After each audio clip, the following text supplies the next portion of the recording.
Israel at Amerika mga sangkay, naibalita po na sabay ng umaatake sa mga kalaban ng Israel.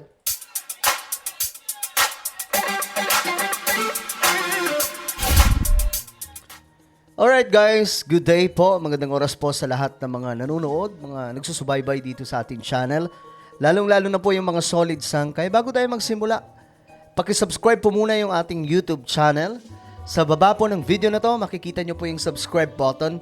Pindutin nyo lamang po yan, tapos i-click nyo yung bell at i-click nyo po yung all. Ulitin ko, click the subscribe down below, click the bell, and click all. At kung kayo ay nanonood sa Facebook, huwag nyo pong kailimutan na i-follow din ang ating Facebook page.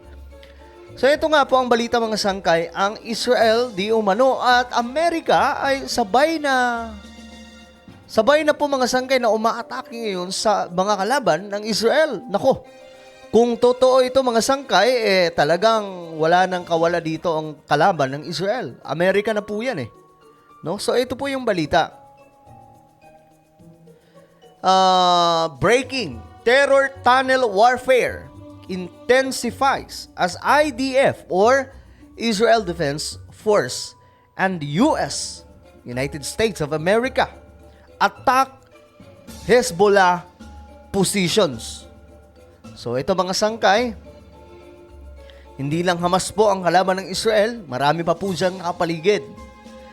As usual mga sangkay, same scenario gaya po ng dati, no? So ngayon ito yung balita, ang IDF at Amerika o Israel at Amerika sabay na pong umaatake sa mga kalaban. Naku po.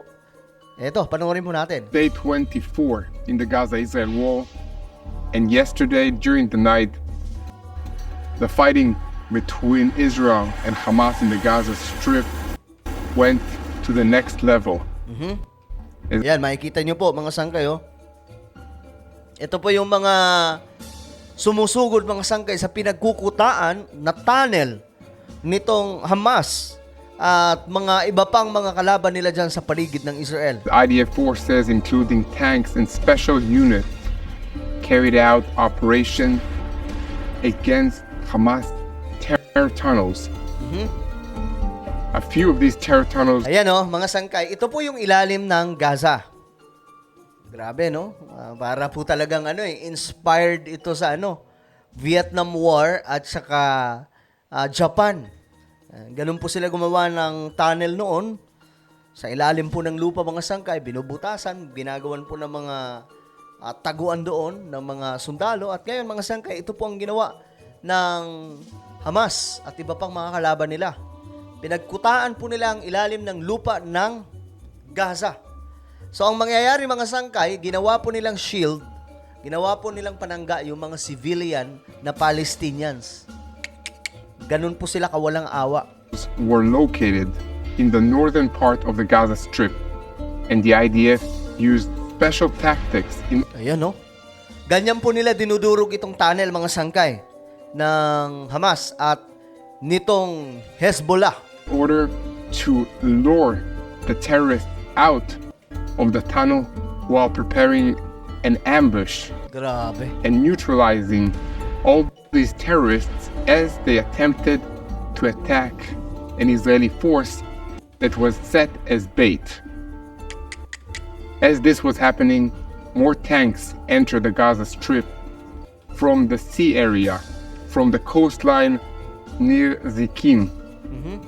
Gilid lamang po siya ng dagat The IDF is learning this new warfare of underground tunnels.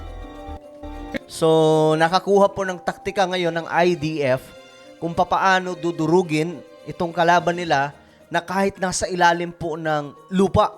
And so far, there are no injuries and casualties on the Israeli side in the Okay. Sa taktika na ito mga sangkay, wala daw pong kahit na anong na-damage sa mga kasundaluhan ng Israel. Gaza Strip.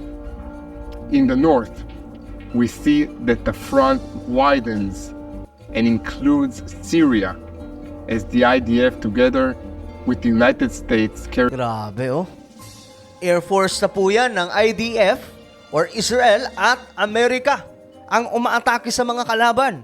carried out attacks targeting weapons stockpiles, Hezbollah positions, Grabe, tingnan niyo and mabuti. other military compounds belonging to Iran. This war is growing and becoming more and more a regional war. So, ayan po mga sangkay, maging po yung mga positions nitong Hezbollah, inatake na po ng Amerika at Israel. Talagang all out po ang Israel ngayon eh. No, makikita po natin yung kanilang all out na po na ginagawa laban po dito mga sangkay sa kalaban ng Israel. Itong Amerika mismo tumutulong ng all out sa mga Hudyo. We also hear speeches by the Turkish president supporting Hamas. Grabe, no? Turkey. President ng Turkey, sinusuportaan ng Hamas. Pambihira. And speaking against Israel. Hamas bir terör örgütü değil, topraklarını During this time, I call on all of you to pray for my brothers and sisters in the IDF. Pray for their safety, and I would like to read a special prayer that was created by the IDF chief rabbi during 1948. Ayan po, ipaparinig po ata yung kanilang mga sangkay, how they pray. When the state of Israel was born. Me So ito po yung pananalangin nila mga sangkay. Para po sa inyong kaalaman, ang Israel po ay naniniwala sa nag-iisang Diyos lamang. Okay? The God of Abraham, Isaac, and Jacob. Ano ba? The God of Moses, the God of Joshua, the God of David, King Solomon, at mga prophets po sa Old Testament. So they believe that there is only one God. Okay? Kaya hindi po acceptable para sa kanila na may iba pang Diyos. Like for example, mayroong anak ang Diyos, mayroong pang kabilang, kumbaga mayroong kabila pang mga Diyos maliban sa nag-iisang Diyos na naglikha ng lahat ng bagay. So para sa kanila, nag-iisa lamang po ang Diyos. At iyan po ang kanilang pinaniniwalaan. At para po sa inyong kaalaman, ang Christian community who believe that Jesus is Lord, okay? Naniniwala na ang Diyos ay ang ating, na si Jesus ay ang ating Panginoon, mga sangkay, dito po nagmula ang lahat, no? Ng faith mula po kay Abraham, Isaac, and Jacob. Dito po mga sangkay nagsimula. Kaya magkarugtong po ang Christianity at Israel. But this one, mga sangkay, again, ang Israel, ang Judaism, they believe that there is only one God. Maliban dyan, wala na po. So, ito po yung prayer nila mga sangkay. Panoorin po natin. שבירך אבותינו, He who blessed our, ito, panoorin nyo na lang mga sangkay, basahin nyo na lang.